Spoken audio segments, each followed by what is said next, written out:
E hoje nós falaremos, então, um pouco sobre mediunidade. A gente vai discorrer aqui por alguns minutos em relação a esse tema extremamente importante e que, é um detalhe importante até, aproveitando o gancho desses 164 anos de espiritismo na Terra. Mediunidade que não passou a existir a partir do momento em que o espiritismo, vamos dizer assim, foi organizado por Allan Kardec. A gente vai fazer aqui uma pequena passagem ao longo da história para mostrar para todos nós, eu sei que talvez esse é um assunto que, para quem já estudou, já é um assunto resolvido, muito bem resolvido, mas a gente precisa entender que, para muita gente, às vezes, esse é um assunto ainda um pouco confuso. O espiritismo, ele nesses períodos mais difíceis, ele acaba sendo muito procurado nessas questões de lives, muitos canais sendo criados no YouTube. Muitas pessoas chegam na doutrina espírita em busca de respostas, em busca de consolo. E eu acho que é muito importante a gente, muitas vezes, partir de uma análise histórica para facilitar a compreensão, né, do espiritismo no seu todo. Porque muita gente já chegou em mim, seja para criticar, falar, mas vocês espíritas inventaram esse negócio de mediunidade, como se fosse, de fato, uma invenção do espiritismo. Uns fazem isso, não é por maldade, é porque ignoram mesmo. Inclusive, a gente vai falar aqui que na própria Bíblia nós encontraremos diversos fenômenos mediúnicos. Aqueles que fazem uma interpretação um pouco mais fechada da Bíblia vão atribuir essas manifestações ou ao Espírito Santo ou ao demônio. E o Espiritismo vem dizer que essas manifestações são manifestações espirituais, ora de espíritos menos elevados, ora de espíritos muito elevados, mas é assim, uma coisa natural, não é nada sobrenatural, nada que está fora da natureza, e é algo que, sim, faz parte. A mediunidade está presente na história da humanidade. Eu não estudei todos os livros considerados sagrados por todas as religiões, mas já ouvi alguns estudiosos afirmando que em todos estes livros nós encontraremos elementos espirituais, manifestações, fenômenos mediúnicos. Se a gente observa não apenas estes livros, mas algumas pesquisas e tal, e tudo mais, relatos, a gente vai ver, de diversas formas, aqueles que são considerados mortos se comunicando com os considerados vivos. Eu digo considerados em relação aos dois, porque os que morreram só perderam o corpo, continuam vivos. E, às vezes, aqueles que estamos, os chamados vivos aqui na Terra, temos menos possibilidades, mais limitações do que os que desencarnaram. Então, do ponto de vista deles, talvez os mortos somos nós, que, entre aspas, fomos enterrados no útero materno para vir a encontrar um corpo material extremamente importante, digo essencial mesmo, para o progresso do espírito. Então, a verdadeira vida não é aqui, é lá do outro lado. Ou aqui do lado, não sei. Mas o que a gente precisa compreender é isso, essa questão de quem está vivo, quem está morto, é uma coisa extremamente curiosa e às vezes contraditória. E se a mediunidade e esses fenômenos estão presentes ao longo da história, os médiuns, assim chamados por Allan Kardec, a gente vai explicar a questão toda, eles não estão ausentes também dessa questão histórica. Os médiuns, ora chamados profetas, ora chamados rishis, pitons, pitonisas, hierofantes, bruxas, as feiticeiras, nada mais eram do que aqueles que, num determinado momento, serviam de instrumentos para que o mundo espiritual se manifestasse, para os homens, para as pessoas, trazendo curas, trazendo profecias, trazendo revelações. Então, a mediunidade está presente e estes eram os nomes, alguns dos nomes, que depois Kardec vai reunir tudo isso e chamá-los de médiuns. aqueles que estão no meio, intermediários. E alguém pode afirmar, William, mas a Bíblia proíbe a comunicação com os mortos. Bom, Moisés, um grande legislador, instituiu, em torno, me parece, que se não me falha a memória, 613 leis, né, na sua época, leis humanas, transitórias, passíveis de mudanças, e em uma delas ele realmente estabelece ali a proibição, né, da consulta, enfim. Só que, vamos pensar, primeiro, não se proíbe aquilo que é impossível. Né? Você só proíbe aquilo que é possível fazer. Então, isso é um ponto importante. Ninguém proíbe, por exemplo, eu gosto sempre de brincar com isso, é proibido, por exemplo, roubar a Torre Eiffel. Você não tem uma placa lá falando disso. Não tem uma placa, por exemplo, proibindo, é proibido roubar a ponte Rio-Niterói. Não tem isso.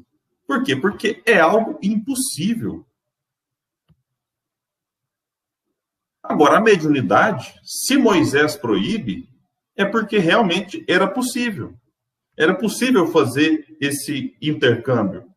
E a pergunta que se sucede a essa é, isso era feito com correção? Era feito com bom senso, com equilíbrio? Na maioria das vezes, não.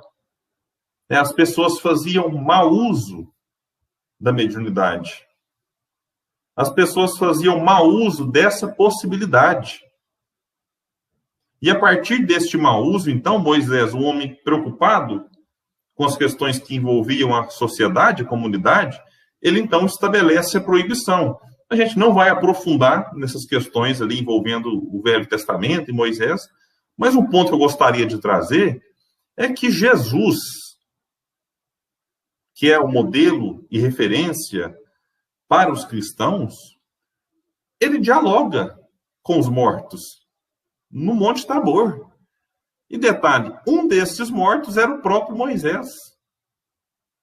Então, eu acredito que se fosse algo proibido e contrário às orientações de Deus, Jesus não teria feito. E é simbólico quando Jesus conversa ali com Moisés e Elias. E Jesus vai dizer mais na frente, vós podeis fazer tudo o que eu faço e muito mais. Ele não colocou um asterisco, exceto conversar com os mortos. E aí vem Allan Kardec, tempos depois, estabelecer e colocar um livro que vai nos servir de base, com método, vem falar dos perigos, vem ensinar a gente a lidar com tudo isso de uma maneira tranquila, equilibrada. Então, é importante a gente destacar esse ponto. Moisés proíbe, mas Jesus é como se ele revogasse, né? Moisés estabelece uma lei, Jesus vem ao seu tempo e a revoga. É algo que acontece aqui, né, no nosso mundo, e a gente pode simbolicamente colocar como isso. Mas vai acontecer também o fenômeno de Pentecostes, pouco tempo depois de Jesus ter desencarnado, né, os médiuns passam a falar em línguas desconhecidas. E aí, quem vai estudar isso depois é o próprio Ernesto Bozano, um fenômeno chamado de xenoglossia, que não aconteceu só naquela época, aconteceu tempos depois.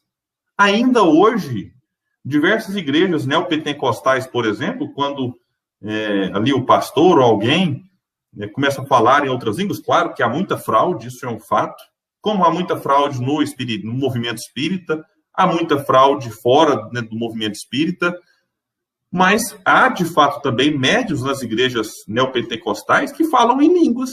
Claro, eles vão atribuir só o Espírito Santo, o que para nós a gente respeita, mas estamos no ambiente espírita e é possível fazer essa pequena explicação. Mas o que é interessante observar agora é que o tempo passa e os fenômenos prosseguem. Os fenômenos continuam. Nós poderíamos citar Joana d'Arc, por exemplo, uma médium fabulosa, que basicamente ela liderou, beleza, a França na Guerra dos 100 Anos, libertando o seu país que ela tanto amava do domínio inglês, mas a condenação, de certa forma, de Joana d'Arc foi porque ela ouvia os santos. E ela não abjurou. Não abjurou e foi até o fim. E ali, meus amigos, morta por conta da mediunidade. Morta por ser médium. Se ela abjurasse, se ela negasse as vozes que ouvia, ela seria libertada. Então, paga com a própria vida por conta da mediunidade. Vamos avançar um pouco mais no tempo, chegando em 31 de março de 1848. Quando a gente tem um fenômeno conhecido como o fenômeno das Irmãs Fox, na pequena cidade, pequeno vilarejo de Hydesville, nos Estados Unidos, em que a família, uma família simples, uma família modesta, fora incomodada, vamos assim dizer, por conta das batidas que acontecia na madeira da casa, a casa de madeira. Então, quando o pessoal se preparava para dormir, nós temos uma literatura muito ampla a respeito disso, inclusive fora, né, digamos, dos autores espíritas. Um dia eu me assustei, eu fui na livraria, estou até com saudade de visitar uma livraria de novo, e eu li lá um livro falando de Irmãs Fox, ainda pensei, qual que é esse autor espírita que eu não conheço? Fui ver um autor que não é espírita, mas que o fenômeno correu todos os Estados Unidos e o mundo. E despertou a atenção de escritores, de pensadores, de pesquisadores, de tal modo que essa família, observando aqueles barulhos, começam a primeira vai achar que não, é alguém querendo pregar uma peça em nós, né? Estão querendo pregar uma peça em nós. E aí o pessoal começa a ver e realmente não é vizinho querendo pregar uma peça em nós. E aí começa, vai daqui, a vizinhança toda chega, até que descobrem que se tratava de um espírito que havia ali morado naquelas cercanias e que tentava se manifestar e depois faz através de pancadas, estabelece um diálogo em que ele batia um número de vezes correspondente à letra do alfabeto, ou quando você fazia pergunta e ele respondia com uma pancada, por exemplo, era sim, 2 pancadas não, e a partir disso ele começa a dar provas que ele sabia muitas coisas, inclusive quando a mãe das irmãs Margaret Kate pergunta quantos filhos eu tenho, ele deu um número de batidas e ela diz assim, não, mas ele está errado, ele colocou um filho a mais. Aí logo a mãe foi lembrada, né, de que ele estava contando todos os filhos, porque um já havia desencarnado, enquanto ela contava apenas os encarnados. Enfim, essas irmãs Fox, elas foram, assim, muito, mas muito investigadas, né? Às vezes a gente observa algumas coisas que até, por exemplo, elas eram colocadas nuas em cima de placas de vidro, amarradas, às vezes colocadas ali, amarradas em cadeiras, em que um mínimo movimento poderia fazer com que elas levassem choque, já que haviam fios elétricos ligados de uma maneira que poderia ser bastante complicada a situação. Enfim, elas foram investigadas ao longo de anos e anos. Isso, claro, aí depois dá origem às mesas girantes, né, as mesas girantes, que invadem a Europa, até que Kardec fica sabendo, né, ele é informado, a princípio Kardec fica com o pezinho atrás, o que eu acho interessantíssimo, isso nos ensina muito, porque um amigo dele chega e fala, professor Rivaio, né, as mesas estão girando, as festas aqui na França, elas não terminam antes que os convidados façam mesas girarem.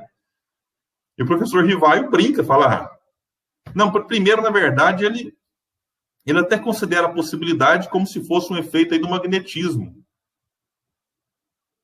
como se fosse um efeito no magnetismo, e fala, tudo bem, pode ser e tal. Esse amigo vai embora, mas Kardec não deu tanta importância e não quis de imediato ir. Até que no segundo momento, esse mesmo amigo volta e diz, o professor, agora as mesas não apenas giram, mas as mesas falam. E o amigo fica curioso, fala, mas como assim as mesas falam? Kardec é curioso, é o professor Rivaio. E ele diz, olha, eu só acredito no dia que me provarem que uma mesa tem cérebro para pensar, nervos para sentir, que possa se tornar sonâmbula. Até então, isso não passa da história da caronchinha. E simplesmente ignora e não dá mais bola para isso. Num terceiro momento, volta um outro amigo. Esse eu digo assim, aqui a gente vai perceber Kardec agora, dando um pouco mais de atenção, eu até chego a brincar que esse amigo tinha um pouco mais de moral com o professor, né? O primeiro amigo foi 2 vezes e não conseguiu convencê-lo a assistir o fenômeno. E esse volta, eu até brinco que ele poderia ter mais moral, mas o que a gente pode perceber também é que talvez esse tenha dado um pouco mais de detalhes, né, daquilo que acontecia. Porque ele chega e vai explicar, professor, é assim que funciona, assim. Dando os detalhes, Rivaio, um magnetizador, um homem importante na sua época, ele tem, então, a curiosidade de participar daquelas reuniões, vai até elas, percebe que, às vezes, perguntas eram colocadas apenas para atender a interesses imediatos, transitórios, mundanos, às vezes respostas um pouco esquisitas, mas ele percebia que ali existia, sem discutir ainda o teor e a elevação das mensagens, ali ele percebia que existe uma inteligência respondendo. Essa inteligência poderia ser, né, de diversos níveis, mas, de fato, ali não era um fenômeno, né, não era assim, uma fraude. Ele percebia, de fato, que eram espíritos, que eles se definiam assim, somos espíritos. E, a partir disso, várias coisas acontecem, ele começa a frequentar, e aí, né, a história inicial de Kardec ela é muito importante, a forma como ele chegou ao Livro dos Espíritos vale a pena ser estudado, né? O Espírito da Verdade dava ali dicas, sugestões, correção de rota, que Kardec às vezes ia para um canto e falava, olha, né, tem algum erro aí. Então, é bem interessante, até que no dia 18 de abril, né, eu gravo essa live ficará depois aí também acessível a todos, eu gravo no dia 17 de abril de 2021, e no dia 18 de abril de 1857 é lançado então o Livro dos Espíritos, que estabelece as bases da doutrina espírita. A partir desse livro, a gente vai perceber toda a doutrina se desenvolvendo. E o segundo livro publicado por Allan Kardec, vejam que interessante, é o Livro dos Médiuns. Eu acredito que ele tenha percebido a importância e a necessidade, né, já que o fenômeno mediúnico corria a Europa e o mundo, de estabelecer agora as bases da mediunidade, digamos, para que ela fosse colocada a serviço do bem, para que os médiuns muitas vezes ficavam perdidos, como ficam hoje, sem saber o que acontece e o que fazer, como fazer um bom uso daquilo que eles percebem do mundo espiritual. Então, eles sentindo essa necessidade dos médiuns da sua época, o que pode ainda ser uma necessidade hoje daqueles que desconhecem o espiritismo, ele publica essa obra como sendo a segunda daquelas consideradas obras básicas. E aqui eu faço um parênteses no básicas, porque a gente percebe, eu mesmo tenho alguns amigos que falam, mas a gente não pode falar obras básicas, porque dá a entender que são obras sem importância, né? Tipo assim, põe uma roupa básica aí mesmo, tá bom. Mas não é no sentido de colocar uma roupa básica, comprei um carro básico, né? Comprei um computadorzinho básico. Não é nesse sentido de menosprezar a importância da obra. O básico aqui, ele tem mais a ver com a questão de ser obras basilares. São as bases da doutrina espírita. Esse aqui é um ponto importante quando a gente fala de obra básica, Não é menosprezando, mas é simplesmente estabelecendo aqui, de fato, como as bases daquilo que depois seria também desenvolvido por diversos autores, dentre eles Leon Denis, que é quem eu tenho também dedicado boa parte da minha vida para estudar e divulgar. Algumas pessoas falam, William, mas o Livro dos Médiuns não é um livro fácil, é um livro difícil. Essa questão do fácil, difícil, é um pouco relativa. Porque, às vezes, aquilo que um acha fácil, outro acha difícil e vice-versa, porque depende, né, de qual é vamos dizer assim, o nível de leitura de cada um, se a gente está acostumado com esse tipo de obra. Mas o que eu tenho para dizer, assim, que, beleza, mesmo que seja um livro difícil, há hoje muitas formas da gente estudá-lo, estuda em grupo, seja presencial, quando se pode fazer, né? Nós estamos num momento gravíssimo da pandemia, então a maioria dos centros estão fechados, mas nós temos estudos virtuais, pode ser um estudo individual, pode assistir palestras para tentar compreender melhor aquilo que a gente tem dúvidas. Então, as formas de se compreender e entender para praticar o Livro dos Médiuns são as mais variadas. Mas mesmo assim, meus amigos, lidar com a mediunidade, que é uma coisa relativamente simples, não é algo tão simples. Há médiuns que, de fato, enfrentam sérias dificuldades para compreender, para lidar com a própria mediunidade. Então, não dá para a gente imaginar que algo de extrema importância como a mediunidade mereceria uma obra, que não fosse, de certa forma, aprofundar em algumas questões que muitos julgam sem importância. E lá nesta obra, Kardec vai estabelecer que mediunidade é a faculdade dos médiuns. E que médium, então, é aquele que pode servir de intermediário entre os espíritos e os homens. Então, uma brincadeira, por exemplo, se a minha mãe me liga aqui agora, no meu telefone, e ela fala assim, olha, eu quero passar um recado para a Emanuele, que é minha esposa. E ela me fala, William, fala para ela isso e aquilo. Aí eu falo, Emanuele, minha mãe está te falando isso. Neste momento, eu estou sendo um médium. Estou tentando trazer a explicação para uma coisa bem simples aqui, para a gente compreender qual é o papel do médium. Porque a minha mãe quer passar um recado, mas quem tem o telefone sou eu.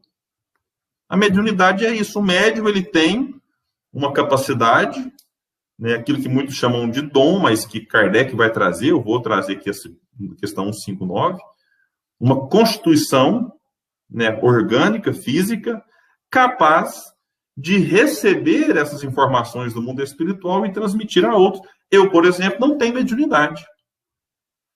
Então, se algum desencarnado quiser me passar algum recado, vai ter que ser através de algum outro médium que tem essa mediunidade que nós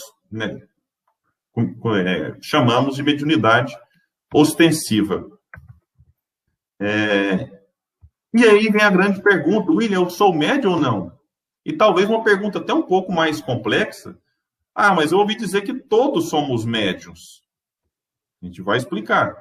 Primeiro, assim, se essa questão do sou médium ou não, muita gente nos procura no centro espírita, às vezes nas redes sociais, com essa mesma dúvida.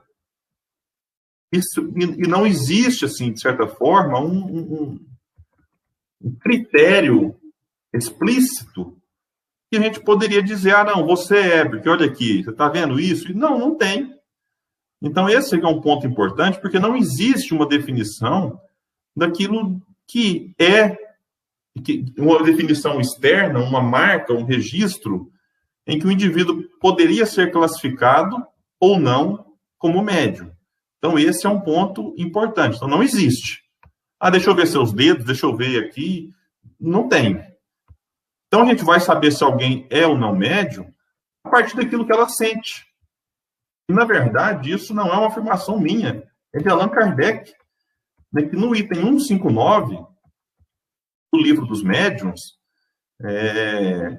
ele vai dizer o seguinte: todo aquele que sente num grau qualquer a influência dos espíritos, ou seja, tem que sentir. Tem que sentir. Só queria pedir para o pessoal do apoio aqui, que eu deixo uma mensagem no chat privado. Se vocês depois puderem, só dar uma alô lá, mas não é nada muito urgente, não. todo aquele que sente num grau qualquer a influência dos espíritos é, por esse fato, ou seja, por sentirem, médium. Essa faculdade é inerente ao homem. Não constitui, portanto, é inerente ao homem, né, ao ser humano. Não constitui, portanto, um privilégio exclusivo. Por isso mesmo, raras são as pessoas que dela não possuam alguns rudimentos. Pode, pois, vejam esse detalhe, dizer-se que todos são mais ou menos médiuns. Então, veja que interessante. Aí a gente vira espírita, como aconteceu comigo, eu sou espírita há 10 anos, e a gente lê isso aqui é muito repetido em palestras, né? Todos somos mais ou menos médiuns. E a gente começa a procurar. Fala, nossa, deixa eu ver se eu sou, né? Né? Ou, gente, nessa coisa de que todos somos, a gente começa, deixa eu ver, qual que é a minha mediunidade? E a gente começa a ficar preocupado com os detalhes. Meus amigos, eu não podia sentir um calafrio. Nossa, é um espírito chegando. Olha, é um espírito. Então, assim, a gente tem que tomar cuidado. Porque quando a gente leva isso aqui ao pé da letra, de que todos somos mais ou menos médios, a gente pode correr o risco de achar que todos os problemas da humanidade, da unha encravada da queda de cabelo, seriam resolvidos com o desenvolvimento da faculdade mediúnica. E isso é um ponto perigoso. Perigoso. Porque eu já presenciei, por exemplo, pessoas chegando perturbadas do centro espírita, apresentando até sinais de mediunidade. Dizendo, olha, eu escuto voz, eu vejo, eu não quero, não sei o quê. E o dirigente fala assim, não, fica tranquilo, é mediunidade, é só você desenvolver que resolve. Só que detalhe, essa pessoa nunca tinha pisado num centro espírita, era a primeira vez dela nesse tipo de ambiente, e o histórico dela era todo vinculado à igreja evangélica, que diz para as pessoas que mediunidade é coisa do demônio. Então vejam a gravidade disso. Aí essa pessoa tem na cabeça que mediunidade é coisa do demônio, chega no centro espírita e fala, não, fica tranquilo, é mediunidade. Como que ela vai ficar tranquilo? Então, o que a gente precisa é ter muito cuidado.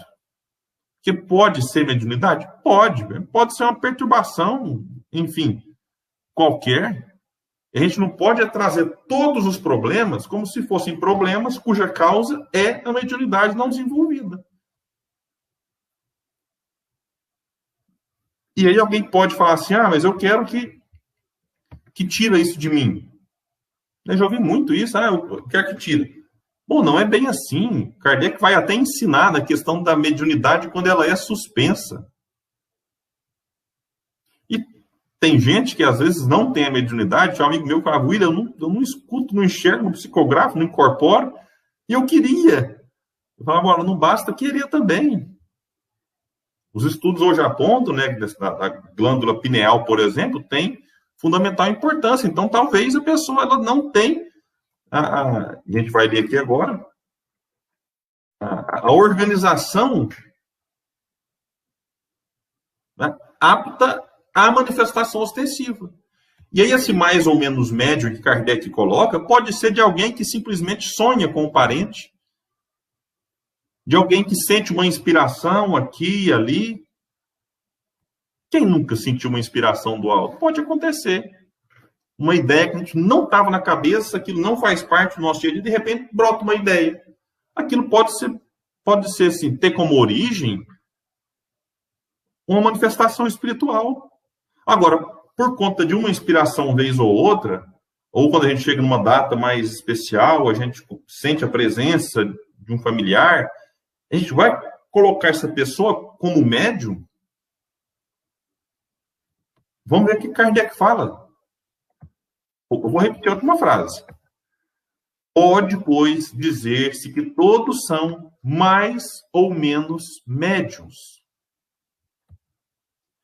E aí ele continua dizendo, todavia, usualmente, assim só se qualificam aqueles em quem a faculdade mediúnica se mostra bem caracterizada.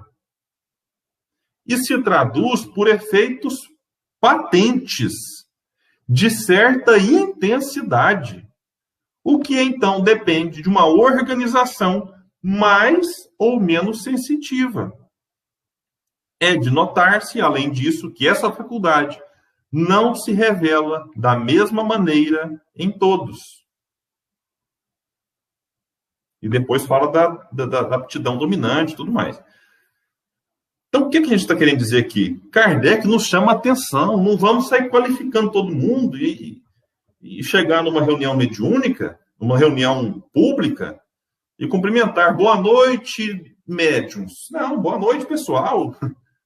Porque daqueles que ali estão, nem todos são médiuns, no sentido que Kardec diz, de que a gente só vai qualificar como médiuns aqueles em quem a faculdade se mostra. Eu vou repetir, bem caracterizada. Então, se a pessoa não atrás bem caracterizada, não vamos chamá-la de médium e nem considerá-la médium.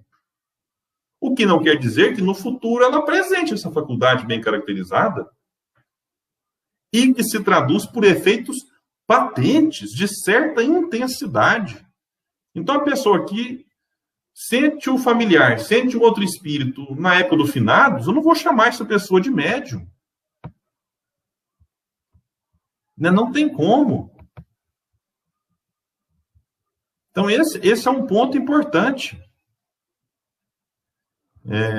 para a gente estar discutindo. E a gente vai avançar um pouco aqui, então, para dizer, em relação a outro assunto delicado, de que o ser ou não ser médium não depende da moral. Né? O indivíduo pode ter uma moral elevada, ser alguém extremamente bondoso, ter um coração extremamente generoso e não ser médium. E pode acontecer o contrário, da pessoa ser totalmente depravada, de não ter aí, de ser egoísta, orgulhosa, vaidosa, criminosa do ponto de vista de cometer crimes hediondos e ser médium. Então, a moral não define se o indivíduo é ou não médium. Ela vai direcionar a mediunidade para o caminho bom ou para o caminho ruim.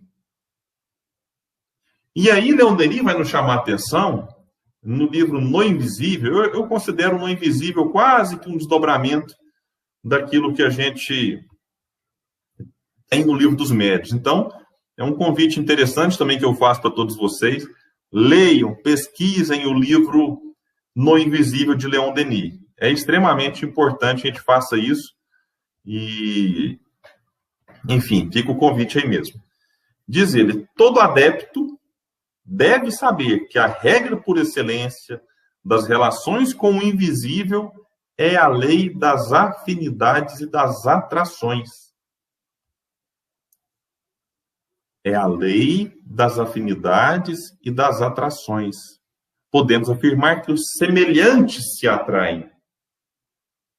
A gente às vezes gosta de falar aqui na Terra, né, que os opostos se atraem, né? Mas, na verdade, a relação com o mundo invisível, e muitas vezes com o mundo visível também, com o mundo corpóreo, é das afinidades entre semelhanças. E a gente se afiniza com alguém e acaba se aproximando dela. A gente, hoje, se fala muito em bolhas de redes sociais.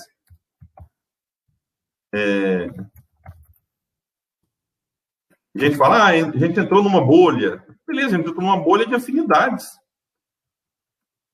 E depois de entrar nessa bolha, é muito difícil até de sair. Por isso a gente percebe, às vezes, pessoas assim, com ideias fixas, a gente olha e fala, não é possível, né, que depois de tanta coisa, até em relação à pandemia, que a pessoa continue pensando desta forma. É porque ela entrou numa bolha, ou seja, ela foi atraída por conta de afinidades, e agora ali ela está presa, entre aspas, numa bolha. Eu coloco entre aspas porque a gente sai quando quiser. Mas é necessário um esforço. Como a gente, quando atrai espíritos de uma ordem por conta daquilo que a gente se afiniza e atrai, não é tão simples sair desse tipo de afinidade, porque aquilo se deu através do tempo, e a gente poderia estudar em relação às obsessões, que Kardec também fala no Livro dos Médiuns.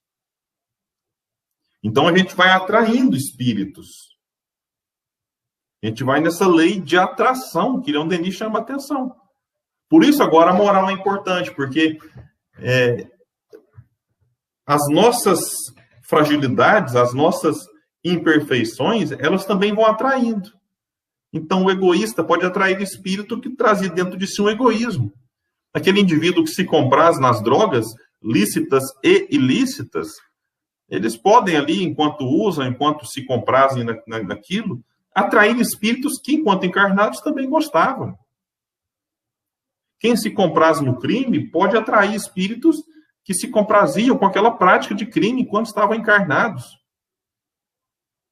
E Denis, então, vai falar que se quereis manifestações de uma ordem elevada, fazei esforço para vos elevar a vós mesmos. Então, olha o esforço. Então, se eu quero uma manifestação de ordem elevada, eu tenho que me esforçar. Em que sentido? Transformação moral. A gente volta agora lá na proposta do Espiritismo, que é transformar a humanidade, transformando os indivíduos. Então, quando eu me transformo, eu transformo também as minhas relações com o mundo invisível, como eu transformo também com o mundo visível. Né? Se eu tenho prazer, por exemplo, vou pegar uma coisa aqui, em assistir jogo de futebol, e não tem nada contra, é só para a gente entender. Eu vou acabar atraindo também amizades vinculadas àquele tipo de gosto. E eu falo, não, mas isso aqui agora não está me agradando mais. Eu preciso mudar. Bom, então eu faço um parênteses. Se for para gostar de futebol, gente, goste do melhor time do planeta, que é o Vasco da Gama. Então, beleza. Aí a pessoa vai, não, mas eu não quero ficar vinculado. Eu quero torcer, mas eu quero torcer à distância. Então, tudo bem. Mas se ela frequenta um estádio, eu já frequentei durante muitos e muitos anos, aqui em Uberlândia, na cidade que eu moro, e tenho até hoje amizades, da época que eu frequentava, então, os tipos de amizades que eu tinha era também do campo, do estádio. Aí eu me afastei depois de um tempo, mantenho algumas amizades, mas não faço novas por conta do Uberlândia. Então, no Uberlândia Esporte Clube, é só um exemplo que eu trago, porque na relação com os espíritos, a gente pode ver nisso, não em relação a ambientes, a lugares, mas aí sim daquilo que eu emito para o mundo espiritual. Que tipo de mensagem eu mando para o mundo espiritual? Porque a partir disso, é como se a minha antena mediúnica, ela emitisse um sinal e fosse captando, atraindo. É o que Denis fala. Então, a gente precisa nos esforçar, fazer a transformação moral, nos elevar para que as manifestações sejam elevadas. Não é o contrário. Ah, não, primeiro eu tenho manifestações elevadas e depois me melhoro. Não. Primeiro se melhora, depois melhora as comunicações. A experimentação, diz Leon Denis, naquilo que ela tem de belo e grande, a comunhão com o mundo superior, não a obtém o mais sábio, porém o mais digno. Ou melhor, aquele que tem mais paciência, consciência, moralidade. Olha, 3 palavrinhas: paciência, consciência, moralidade. A pessoa, às vezes, começa a participar da reunião mediúnica hoje, desenvolve a faculdade, e amanhã quer receber Bezerra de Menezes. E se não recebe, fica triste. Puxa, Bezerra me abandonou, Bezerra não vem. Então, é necessário tomar cuidado, porque senão daqui a pouco os espíritos percebem essa vaidade de querer manifestar logo Bezerra. Aí aparece um espírito qualquer que não tem nada a ver com Bezerra de Menezes, se manifesta, assina Bezerra. E a pessoa se derrete. E aí pega a mensagem, escreve, compartilha, a vaidade fica lá em cima, e daqui a pouco vem Eurípides Barçanufo. Aí, poxa, agora viria um médium de altíssimo nível, Bezerra, Eurípides, daqui a pouco vem Allan Kardec, daqui a pouco vem Chico Xavier, aí vem Leon Denis, daqui a pouco está psicografando Jesus. Por quê? Porque caiu na vaidade, os espíritos usam desses artifícios, às vezes de trazer nomes pomposos, famosos, nomes conhecidos, para despertar ou intensificar a vaidade que o médium traz em si. Eu usei essas palavras, intensificar e despertar, porque os espíritos não criam as indisposições em nós. Eles apenas aproveitam aquelas que já existem. Por isso, Allan Kardec vai nos trazer que a vaidade e o orgulho, né, são inimigos do médium. Inimigos internos. Né, porque vai atrair como sendo um escolho, né, um empecilho, um entrave, uma dificuldade a mais. E é necessário tomarmos muito cuidado nesse sentido, porque os espíritos, a relação com os espíritos, ela é, de certa forma, por si só, algo que pode provocar vaidade em nós, né, intensificá-la. Porque, olha, uma vez uma pessoa tinha uma competição em casa. Como assim, competição em casa? O casal participava da mediúnica e eles competiam. Quem recebia mais espíritos? Ah, hoje eu recebi 3. Ixi, eu recebi 4. Então, não, ganhei. Ah, mas eu recebi 3, mas um foi mentor. Mentor vale por 3 ou mais. Então, eu ganhei de você. Então, a gente cria esse tipo de coisa. Recebe uma carta, uma mensagem edificante, e fica todo envaidecido. Então, é necessário tomar muito cuidado. Essa semana eu recebi uma mensagem belíssima de um amigo, ele me disse: William, mas eu não vou divulgá-la com o meu nome, vou colocar aqui um pseudônimo qualquer, umas iniciais, porque o importante é o conteúdo da mensagem, não o carteiro. O importante é a carta e não o carteiro. Então, ele fez isso, divulgou, eu divulguei também, uma mensagem maravilhosa. Não é dessas mensagens catastróficas que falta um pouco aí prever o fim do planeta. Uma mensagem e era em específico em relação a Leon Denis, do espírito Claire Beaumont, que era sua secretária enquanto esteve encarnado. Uma mensagem de um teor altíssimo. Veja que bacana. Ficou todo mundo depois preso o quê? No teor. Porque já aconteceu comigo. Eu recebo uma mensagem no WhatsApp, o que eu faço? Primeira coisa, eu vou lá embaixo, ver quem que recebeu. É uma coisa natural, a gente fica curioso. Aí, nesse caso, a pessoa vai lá no final,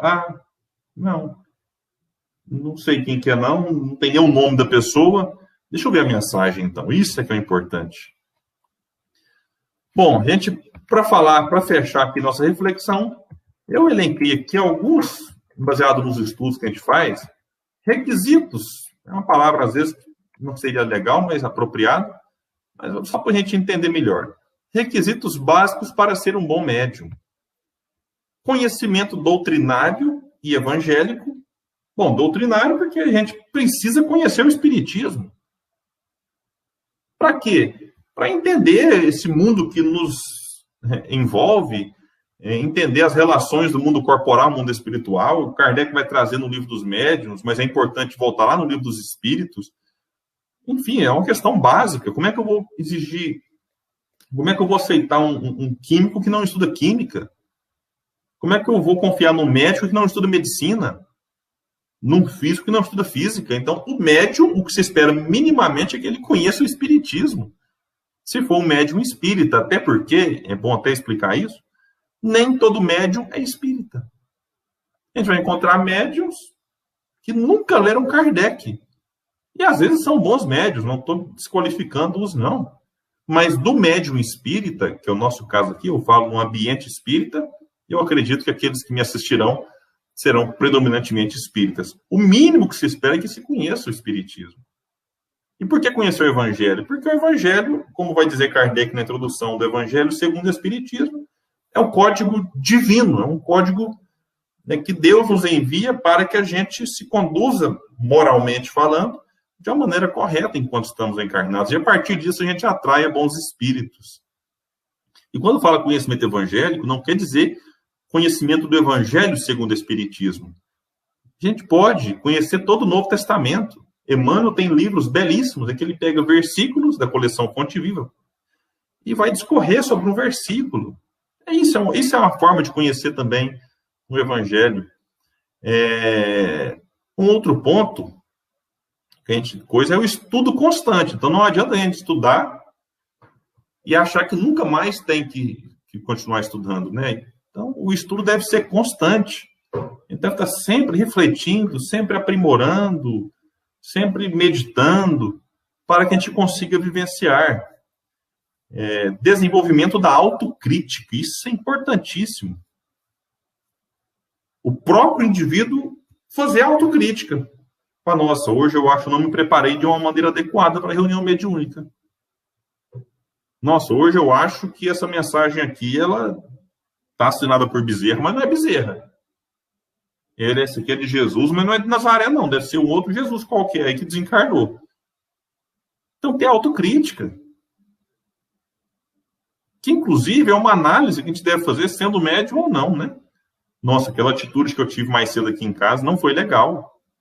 Atitude minha no trânsito, hoje eu xinguei o cara no trânsito ali, atitude minha na rede social, eu xinguei a pessoa que discordou de mim. Talvez eu precisa desenvolver isso, né? Da gente se avaliar. Outro ponto, a aceitação dos próprios erros. Evitar melindres. Melindres é quando a pessoa me critica e a gente fica todo rebelde. Onde se viu isso, a pessoa me criticar? Então, pode acontecer. Talvez a pessoa tenha razão. Talvez não. Talvez a crítica dela não tenha fundamento. Então, isso é uma questão que a gente precisa avaliar sempre também. Aceitar os próprios erros. Nós não somos perfeitos, a gente erra, a gente equivoca, enfim. Quem dera a gente não tivesse que aceitar erro nenhum, né? Já teríamos espíritos puros nesse sentido. Então, é necessário aceitar, sim. Razoável equilíbrio psíquico e emocional. Não coloquei um equilíbrio psique-emocional perfeito, né? Um total equilíbrio, porque, de certa forma, todo mundo passa por oscilações. O que a gente tem que tomar cuidado é para não achar que a gente vai curar transtornos mentais na prática mediúnica. De achar que a pessoa que tem aí um transtorno e entrar na mediúnica vai ser curada. Ah, mas eu conheço alguém que foi. É preciso ter cuidado, que pode até agravar. Conheço pessoas com síndrome do pânico e outras mais que às vezes ficavam desesperadas entrando numa reunião mediúnica em que se deixa a luz ali quase uma penumbra, às vezes, em alguns locais, praticamente um breu total, e a pessoa ficava desesperada, enfim. Então é necessário tomar cuidado, né? Não encarar a mediúnica como se fosse um processo terapêutico nesse sentido. A terapia, ela acontece na mediúnica, mas não nesse sentido de transtornos mentais, transtornos emocionais. Aí é recomendável que a pessoa faça acompanhamento psicológico, às vezes psiquiátrico, e estando razoavelmente equilibrada e sendo médium, ou podendo fazer parte, que aí sim ela ingresse na reunião mediúnica. Disciplina e educação mediúnica. Disciplina envolve questão de horário, questão do que eu já disse aqui tudo antes, manter uma leitura, manter um processo de meditação, estando na reunião mediúnica, manter ali uma concentração maior. Educação mediúnica passa também por uma educação fora da mediúnica. Indivíduos que têm mania, por exemplo, de xingar, né, no dia a dia, pode chegar ali também e ter aquilo. Pessoas violentas fora da mediúnica podem, às vezes, ter movimentos mais violentos também na reunião. Então, é necessário tomar cuidado para não transferir tudo para os espíritos, né? Tem pessoa que quer quebrar o centro e na reunião mediúnica, não, é que o espírito queria. Então, é necessário ter uma educação mediúnica para evitar esse tipo de situação. A aptidão dominante. Não adianta o médium que psicografa muito bem querer dominar todas as faculdades. Tem médium que consegue. O Chico, por exemplo, era um médium praticamente completo. Mas, né, são exceções estes. Então, não adianta o indivíduo que psicografa bem querer incorporar. Então é necessário ver. Talvez a aptidão daquele é a psicografia. Talvez a do outro é a clareaudiência. O outro é a clarividência. Transformação moral e vivência. O espírita não é melhor do que ninguém, mas ele tem a obrigação de ser melhor do que se é. E essa é uma constante, a gente precisa estar o tempo todo transformando-nos. A gente precisa estar o tempo todo observando pontos para a gente melhorar enquanto pessoa e, consequentemente, melhorar enquanto médium. E estando na reunião mediúnica, aqueles que dela participam, encará-la como uma oportunidade a mais de autoaprimoramento. Porque os espíritos, meus amigos, eles já eram atendidos, já eram socorridos, orientados, consolados, esclarecidos antes de 1857.